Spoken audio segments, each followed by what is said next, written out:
More news later here on France 24. Time now for the debate.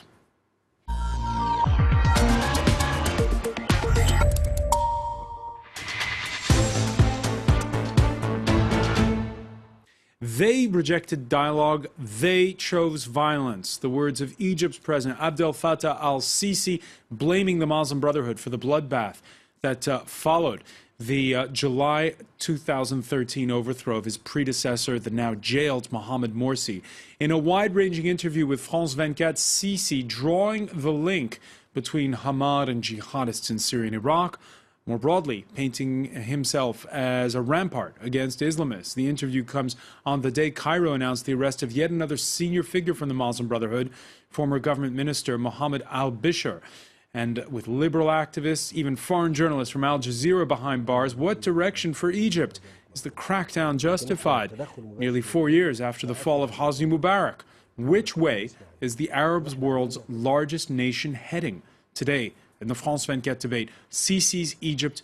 With us to talk about it from Cairo, Egyptian journalist and blogger Wael Eskandar. Joining us as well, columnist Mona El-Tahawi.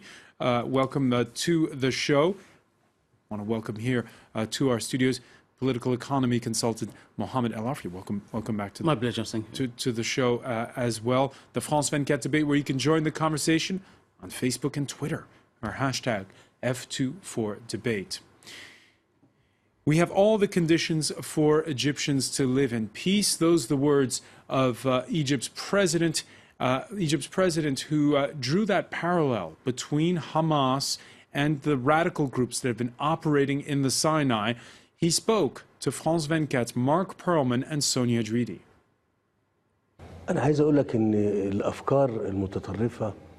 In my opinion, extremist thoughts, or what is called political Islam, have the same roots. One cannot separate the Islamic State group from what's happening in Afghanistan or from the group Ansar Bayt al-Maqdis. We cannot separate those groups, and we should not separate them. All right, Mark Perlman, one of those who interviewed Egypt's president, he joins us now from Cairo. Mark, it was full steam ahead, you might say, for President Al-Sisi.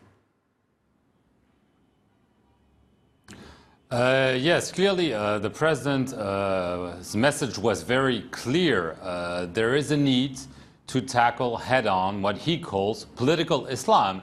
And he doesn't really distinguish between the Muslim Brotherhood, be it here in Egypt or in Gaza, namely Hamas, and other groups like the Organization of the Islamic State, known as Daesh here in the region. He doesn't say they're the same, but he puts them in the same corner, and he says, we need to fight them here in Egypt, especially in the Sinai area, and we're taking all the steps we need to. We need to fight them in neighboring Libya, which is becoming, according to him, the most dangerous terrorist hub in the region, in addition to hunting them down in Syria and Iraq. And so clearly he's warning the Europeans, the Western world, that they need to side with people like him, like Egypt's action are the ones that should be not criticized for human rights abuses, but supported because they're fighting for Egypt's security, the region's security, and to a larger degree to the world's security. A military man who's shed his fatigues for civilian clothes to be president. How did he seem to you, Mark? Well, you know, he doesn't grant that many interviews. It's the first media interview he grants to European media. He did 2 interviews with the American media. He's clearly, you know, someone who's at ease, who knows probably what questions are going to come to him, and he answers in a very quiet way. He doesn't get emotional. He obviously likes to talk about military issues. He's been the head of the army, obviously, for sometimes, but he's also sometimes very clear on some issues when you ask him touchy questions. All right, Mark Perlman, many thanks for that. That interview, by the way, will be again rebroadcast live, and you can see it on our website, France24.com. We're going to react to some of the statements we've been hearing. First of all, let me go to you, Mona El-Tahawi, and what we heard at the top where from President Al-Sisi when he said extremist thought and political Islam have the same roots. Your thoughts? Well, I think what Abdel Fatah al-Sisi is doing is nothing new, really. This is the latest in a long line of rhetoric that the Egyptian regime, regardless of who has been in charge of it, has used to justify its hold on power and to persuade its Western allies to side with it against, the quote-unquote crazy fanatics. Now, I am no fan of the Muslim Brotherhood, and I was no fan of Mohamed Morsi, but I'm also definitely not a fan of Abdel Fatah al-Sisi. And I think what his rhetoric does and what his incredibly outrageous violations of human rights in Egypt, anyone who's followed what happened in Egypt over the past year can see clearly that the kind of human rights violations that he is sitting on top of are in fact just fueling the fire of those fanatics that he's pointing to, and they're actually making it almost impossible for the rest of us who offer the best alternatives to those extremists, because he's jailing everybody and he's silencing everybody. So I think that he's just the latest in line of the fearmongers that we've had in power. Do you agree with that, Mohamed El-Afi, that basically this is just polarizing Egypt more and it's creating more fanatics, this crackdown? As you know, Egypt now is, let's say it clear, fighting against terrorists. In a part of Egypt, as you know, as all people know, that in Sinai. And today morning we have two explosions, one near to Helwan University and the other one in the main train station in downtown. So what are the people talking about? They should understand and know as well that yes, we are with the rights of the others to work and calling for democracy, for human rights, but via official organizations. But to work under a condition, if we will not rule the country, we will kill you. No, of course we will work against you forever. No, we will not allow to the terrorists to use the cover of human rights or the cover of calling for democracy to kill the people, to control the country. We will not allow for our country to be Libya, again, to be Syria, to be Iraq. All right, but there's a big leap, is there not, between that and putting in jail a lot of people, including, people like bloggers and journalists?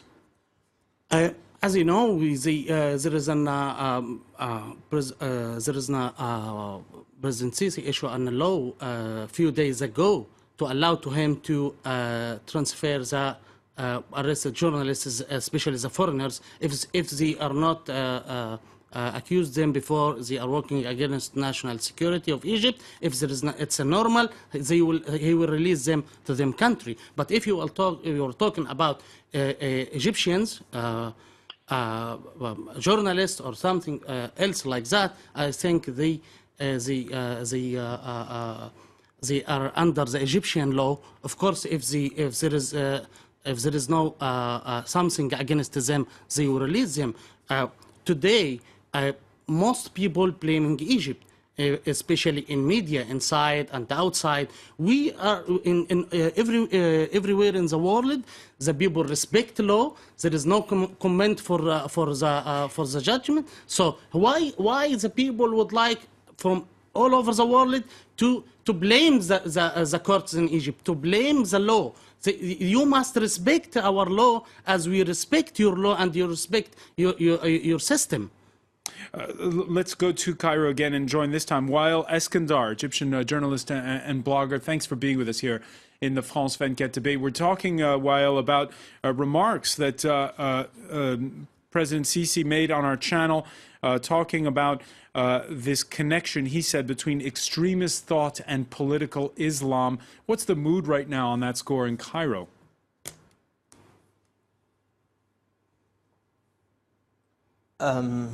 Well, you see, the real problem is that sorry.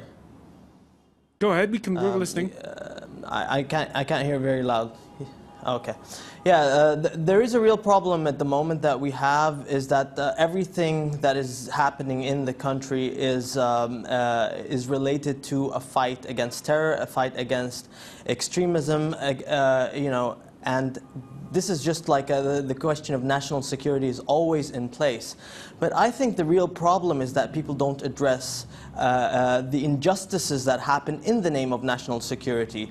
And I think on a very long run, this is going to come back and haunt Egypt in a very, very horrible way, because this is the breeding ground for more extremism. You cannot fight terror with terror, and basically the state, in the name of national security, is using a lot of the terror methods that they claim the extremists are using. So, for example, not having fair trials. This will breed a lot of injustices, and these injustices can take us to even more extremism when people don't find any peaceful means of expressing their problems and trying to you know, petition the government to do something for them, you know, to make their lives better. You can understand, Mohamed Al-Afi, that here in the West we recoiled when we saw trials where, what, 600 people convicted in the same day in the same place. It's justice a little too swift in those cases. As you know, as our friend said from Cairo, it's we are not telling the people to choose between freedom and national security. No one is making this. No one is making this or forcing them to choose one of them. But people should know or must know we are in a dangerous stage.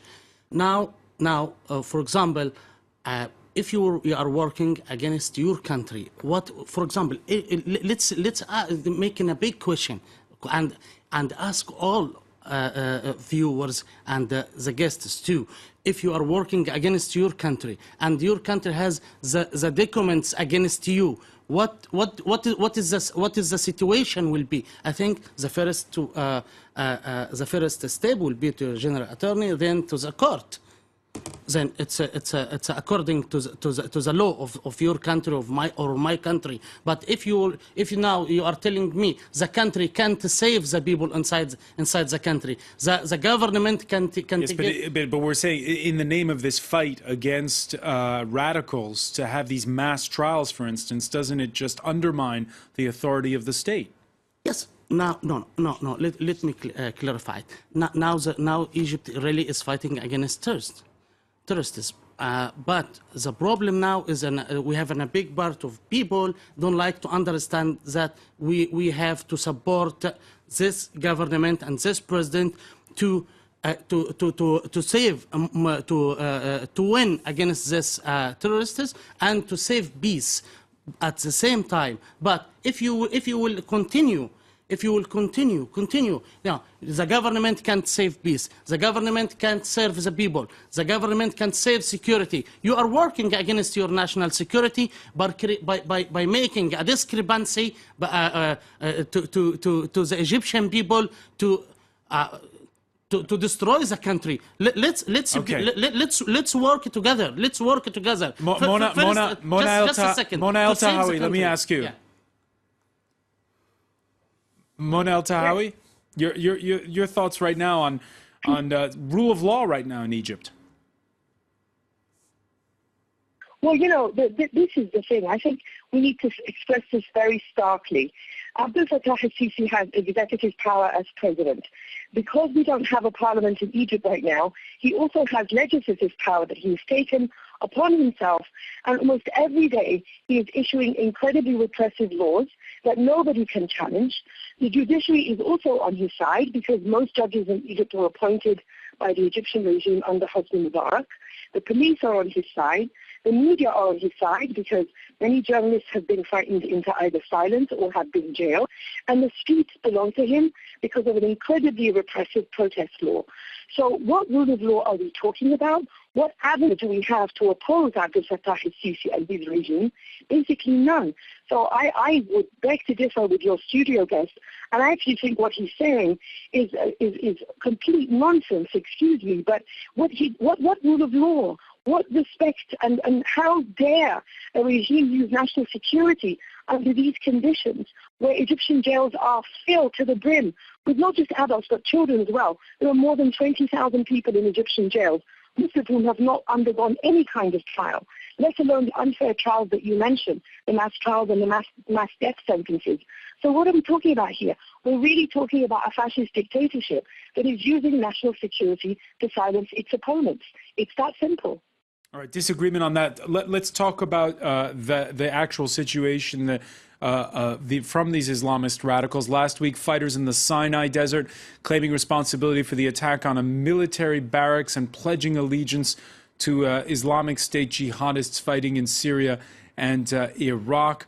The Ansar Beit al-Makti, the group beyond sparingly opening the Rafah border crossing between Egypt and Gaza. Cairo setting up a buffer zone near the Rafah crossing, insisting it's only part of the plan, dismissing reports of protests by the local population.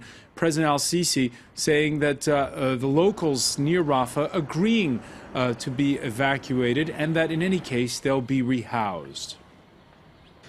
We will never allow anyone to launch attacks from our territory against the neighbors or against Israel. Well, Eskandar, how's it going in your view, this fight against Islamist radicals in the Sinai? Well, first we have to agree that there is a risk of radicalization and that extremists must be fought.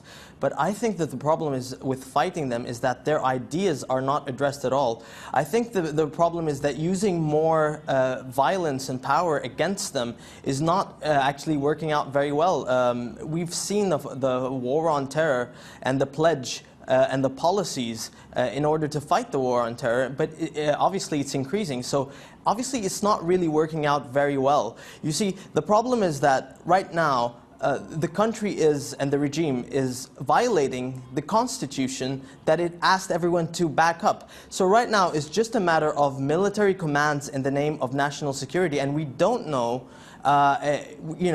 why everything is happening the way it is. We don't have any kind of blueprint to follow. And this way, I think it does undermine the state that it does not follow its own constitution. And it undermines the entire fight, because that way people don't feel a sense of justice.